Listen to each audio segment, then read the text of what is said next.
Welcome to I Want That, getting the dates, love, and life you crave. I'm your host, Liza Cooper, a love and dating coach and founder of the online group workshops, Find Love After 50. My personal story of finding love, and more importantly, reawakening all the parts of me I thought were gone forever after 50 and after divorce, went viral on TikTok because it resonated for so many. Join me as I interview couples, singles, and experts to uncover what love means in all of its beautiful forms, including the hurdles and how to overcome them. Together, we'll have powerful conversations that light the path to getting everything you want in life, especially in matters of the heart. In Series 2, The Perfect Couple, Are They Real? I sat down with New York Times best-selling author Alina Adams, who wrote the book Go On Pretending, available anywhere books are sold, and her husband Scott to talk about their amazing marriage and relationship. When I first met them, I knew there was something special about them. I wanted to know more, and I wanted to know if they were real. So in episode 1, Attraction, what attracted Alina and Scott to each other when they met, and what attracts them to one another now, after decades of marriage.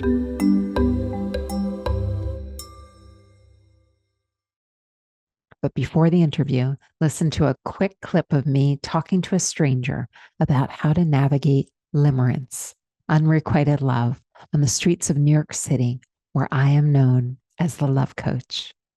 I'm gonna be 21 next week. Oh, okay. So tell me about your limerence. Okay, so there's this person who's my friend, does not text back, and is really flaky for the most part. So, deep down, I know that I just have to get over them. So, sometimes we like people that are sort of not really available to us. And sometimes it can mean that we're not quite ready for someone to fully embrace us back. Like, what do you think of that? Do you think you're fully ready for a real relationship where someone is loving you back? Or honestly, I don't know. I don't think I am.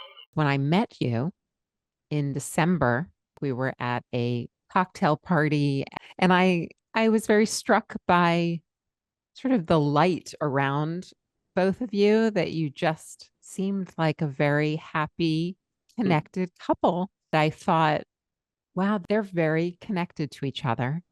And I learned that you'd been together a long time, and that was surprising because you sort of had a newness to you. Can we ask why? And we've been married for 26 and a half years at this point. Why were you surprised? Because there was an ebullience around you, an excitement, an admiration for one another, and sort of a flirtiness, actually, just a playful flirtiness. And it was very noticeable to me. And I talked to lots of couples, lots of singles, and people that have been together that long. Like, even if they seem connected, they don't seem to have that kind of light and sort of giggliness and stuff. What do you think of that? Is that resonate, or how do you feel about that? Well, what do we call ourselves? Disturbingly codependent? Well, we're definitely giggly. Yeah. Well, we do find each other infinitely amusing, much to the grossness of our children. In fact, when I texted my daughter to say that we were doing this, her exact response was gross. So, well, I'll tell you something. So I realize that not everybody goes through life thinking that the person they're with is the most amazing person in the world, but, well, they should. And why is that? And I'd love to hear Scott as well. Do you guys look at each other that way? Why was it that I saw that light around you? Was that accurate? Well, she's really amazing. You know that, right? I mean, How Elaborate. is she? And I'm curious, Scott, when you say how wonderful Alina is, like, get down like to the nitty gritty. Like, what is so wonderful about her? What's wonderful as a partner to you? it's that she can make decisions and she can decide what she wants. She can decide what she'll accept, what she won't accept. And with any kind of decision, there's always a trade-off. And a lot of people in their lives, what they do is they go, oh, I'm going to do this. But they're not in it 100%. They're only in it 80%, 90%. And She decided we're doing a podcast that we're going to talk about our relationship. I did phrase it as, would it be okay with you? Right. But it had already been decided at that point. Decision I had had pretty much most of my life, which is when I would find someone who was smarter than me, I would marry them. And when I would tell people my plan, people would say, but would that person want to marry you? But the way that we met is actually, we both had a mutual friend. She was going to have a little get together, and she invited me and she invited Scott. And that's when we met. Then it took him 2 months to call. And I was confused because I thought things had gone really well. And I was just wondering, why hasn't he called? And then I got over it because, life goes on. To be fair, that first night that we met, I did think he was gay because he was out with a group of 3 women. But the big thing was he treated women like human beings. So you see how I could find that confusing. He should not play poker. He does not have a good poker face. So I was going, okay, he's not gay, or at least not for me. He seems really, really interested. And then he didn't call for 2 months. Right. Confusing. So I'm curious. So there was some kind of instant something. And tell Yes. me about that. And what was it for each of you that was attractive in the other right away? We were younger and much hotter then. And then there was the whole treating women like human beings. There was the whole listening to women, letting them talk, not just me. But I think the first thing that we actually connected with was over sci-fi. I once dated a woman who had never seen Star Trek, the original series, and that was Oh, and it was because I knew the Star Trek episodes by name, right? yes, Yeah, and that she was knew it. the episodes by name. That Yeah. is hot. I can see how you were attracted to each other. So what happened for you, Scott, 2 months later? What was Well, the explain deal? why it was 2 months. That's always a hit. Remember, whenever you tell this story, women go, I knew I was out of my class, but it went really, really well. And I was very, very much concerned that if I asked her out and she said no, that would be the end of it. I got to the point where the virtual relationship in my head was no longer satisfying.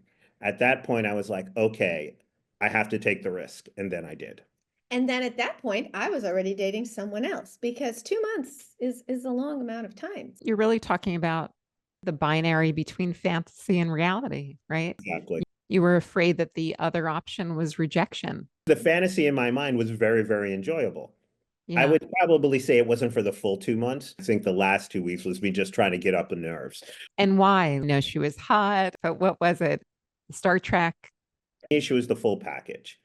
I mean, she was beautiful, but at the same time, I could talk to her for hours and hours and hours.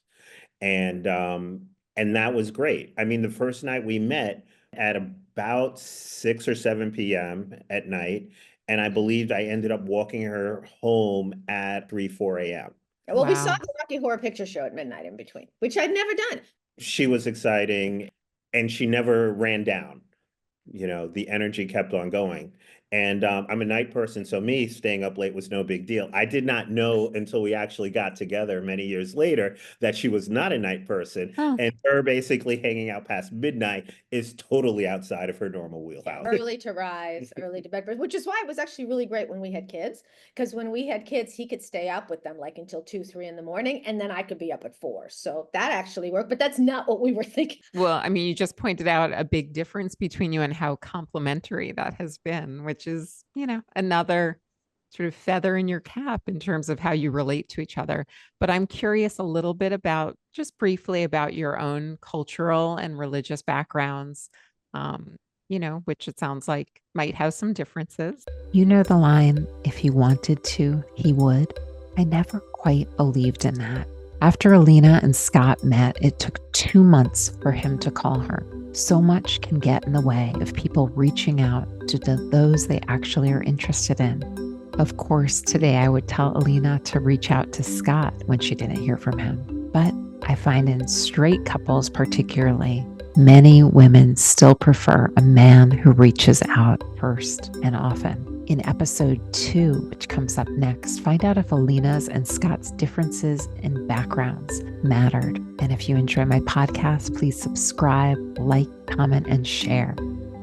And if you'd like to join my online small group workshop for those seeking a healthy relationship, sign up at findloveafter50.guru.